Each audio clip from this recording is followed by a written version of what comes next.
Today we're going to be talking about contingencies. Now, when you're buying a house, there are several contingencies that exist for most contracts, and then there are some contingencies that can get added depending on situations. So let's get right into it. We have lots to cover.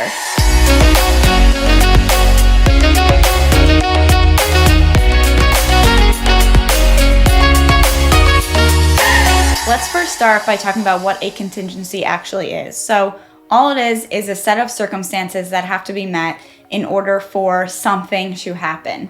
So in this case, it would be for the purchase and sale of a home to be complete. Now in this video, we're gonna cover 4 different contingencies, and there might be some other contingencies out there, but these are the most popular ones.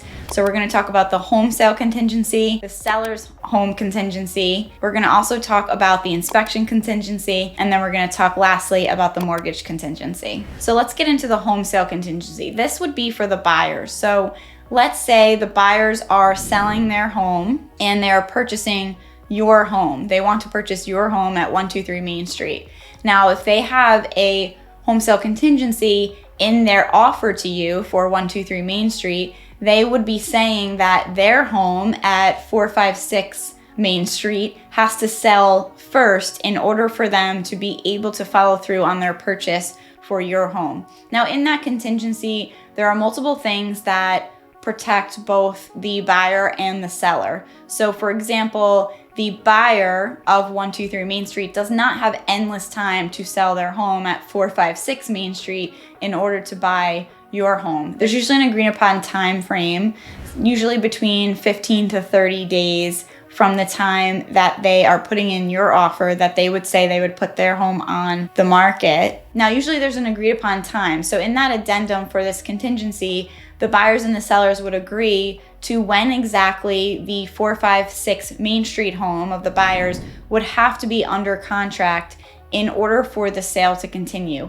And if it isn't under contract by that time, then the sellers can say this statement, time is of the essence, and the sellers can essentially say to the buyers, if you don't have your home under contract within X number of days, because we already agreed and now it's past that date, within X number of more days, then they can say we are going to let go of your offer and move on to another buyer. I will say that in this market right now, contingent sales are really, really, really difficult for buyers because there are so many buyers out looking and there are not a lot of homes on the market. So sellers don't really have to accept this contingency because essentially they have other buyers willing usually that don't have that. So if you are looking to buy a home and you have to sell a home at the same time, so I highly recommend that you go ahead and put your home on the market ahead of time actually and have a buyer already hopefully underway and under contract so that when you are presenting to this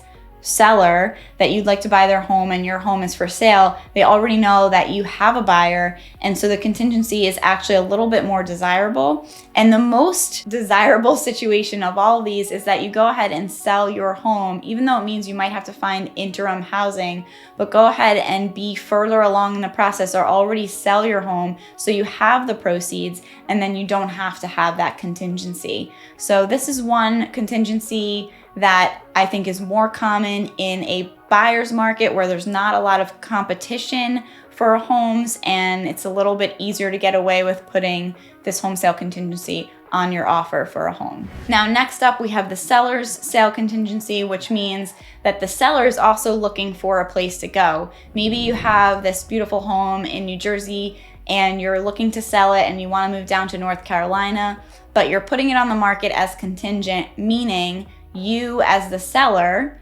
actually want to find your next location, your next home before you sell your home. So even though you might have a ready and willing buyer, your buyer might have to wait until you find your next location in order to actually purchase and follow through on closing on your home and buying that home. So as a buyer, if you're going into this type of situation, I don't really recommend it if you are looking for something that you want to move in by a certain time frame, because if you're waiting for the sellers to find their next home, you could be waiting a couple weeks, you could be waiting a couple months, you don't really know. And you can, again, set parameters like we talked about in the first contingency so that you're not waiting forever. But this is a situation that I would say is really better for two sides of the transaction to be in when they're both comfortable knowing that they could be waiting quite a while in order to finish the sale of the home and actually be able to buy the home and move in. Okay, so next up we have the inspection contingency. Now, in our current market right now, as of this video, we do have some buyers who are waiving this inspection contingency. I honestly don't recommend it for anyone unless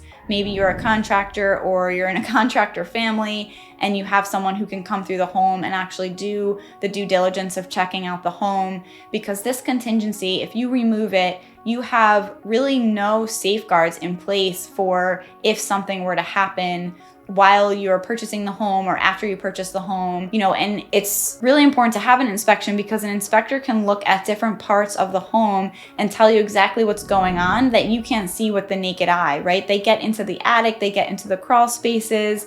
They're really looking for things that are going to be concerns or hazards or safety issues or maybe inspection issues with the town so that you know what you're getting into, and also so that issues can be addressed ahead of time. So this inspection contingency covers the buyers, but it also covers the sellers, because having that inspection and allowing someone to come into your home and do that inspection creates a situation where there's more safety for both sides of the equation to follow through and finish the entire sale without any or hopefully minimal issues. I would actually recommend for sellers to consider doing their own inspection prior to putting the house on the market if you have the funds and time to do so. It's about $500 here in New Jersey, and it gives you a ton of information about the home. And why would I tell you to do that as a seller when the buyer already does that? Well, wouldn't you love to have information about your home that you're about to list on the market before your buyers, so that you know if there's something going on with the chimney or something comes up that wouldn't pass code for the township, you can have a leg up on that information, and then it's not a bargaining chip for your buyers. And so that inspection contingency is important, but like I said, I would also recommend for sellers to consider doing this on the front end so that they're more aware and maybe can have some things taken care of so that when you present your home on the market, you can say, hey, I actually did an inspection. Now you look like a really top-notch seller because you've gone above and beyond to put your home on the market. And you can say, I fixed this, this, and this. And then there's a little bit less wiggle room in most cases for price negotiation, because now you've proven that you've gone above and beyond and you've done a lot of the things that maybe would have come back in the inspection that would make the buyer potentially try to renegotiate or get those items fixed. So it's in your best interest to do that as a seller. And as I said, as a buyer, I wouldn't recommend waiving this contingency unless you have the skills or you have someone in your family, because especially if you're a first-time buyer, there's so much that you need to know about your home that you're buying. And in the end, you're spending $300,000, $500,000, $700,000 on a home. $500 is not that big of a deal. And although other people might be waiving the inspection contingency, you're actually going to be the smarter buyer to not do so, because I've heard some pretty crazy horror stories, and I wouldn't want anyone watching this video to have to go through anything like that and, kind of be sitting down crying because you really, really had to win the house and you removed the inspection contingency, and now you're dealing with tens of thousands of dollars worth of something going on that you could have easily known if you had had the inspection. All right, so last up on this list is actually our mortgage contingency. So most people, when they buy a home, are not buying cash, and if you are, lucky you don't have to worry about this contingency. But most of us do buy a home with a home loan, and when you go and apply for that loan, you are essentially saying that you need to borrow money in order to buy this home. And when you put in your offer on a home, there's a mortgage contingency, which says that you have to have an appraisal, and the appraisal goes to the mortgage company to make sure that they are not insuring and loaning money for a home that actually is worth less than what you're purchasing it for. And the mortgage contingency also allows the mortgage company to make sure that the buyers that are buying the home are approved throughout the process. So that mortgage lender will look at all of the details of someone's financial situation at the front end when they're writing a pre-approval. And then they'll also go ahead and do that again towards the end, right before the closing. They'll probably actually do it 3 times, but definitely right before the closing to make sure nothing has changed. And this was a really big deal in the beginning of the pandemic because people were in the middle of buying homes, and then remote work started and people were getting laid off. So people that were ready, willing, and able to buy a home maybe all of a sudden went from making $100K to making nothing. And now these mortgage companies had to ensure that they weren't going to be issuing loans to people who had just lost their jobs. And unfortunately, that happened to a lot of people. But that is one of the reasons why this mortgage contingency exists, because you, as the buyer, are not going to be liable to buy the home if your mortgage lender says, oh, hey, this thing changed in your report, or this thing changed in your financial situation and we just found out, or something changed in your salary or your job and now we actually can't issue you the loan. And if it turns out that you can't buy the house, the mortgage contingency is what allows you to say to the sellers, hey, the mortgage lender is no longer giving me the loan for this home, so I can't buy it. And it allows you to be let go of the sale without having any financial responsibility. Now, if you just try to get out of the sale because you're having buyer's remorse or you're getting cold feet, that's a different story. The mortgage contingency will not let you out of the deal. It's not like, kind of like an escape.